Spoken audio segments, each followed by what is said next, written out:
Les trains perturbés, les avions aussi. Un vol sur 10 annulé chez Air France, 20% des vols supprimés à Orly. Et dans l'éducation, 50% des enseignants de la maternelle au lycée devraient être en grève. Mobilisation également dans les raffineries, les centrales électriques ou à la poste. La police table sur maximum 1 200 000 manifestants, dont 100 000 à Paris. Grève ou pas, Emmanuel Macron n'en démord pas. Il l'a répété d'ailleurs hier. La réforme est indispensable, dit-il, afin de sauver notre système par répartition. Un discours déterminé qui pousse de plus en plus de Français à rejoindre la contestation, comme ces nouveaux grévistes qu'a rencontré Caroline Baudry pour Europe 1.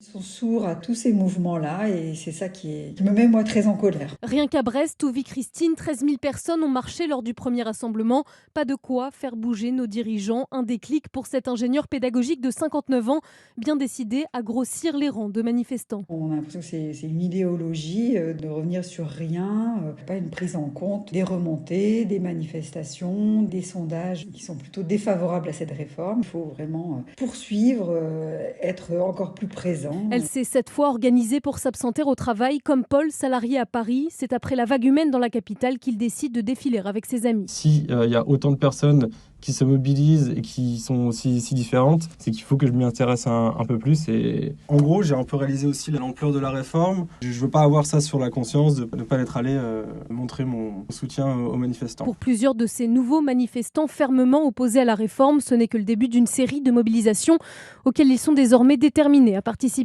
Caroline Baudry.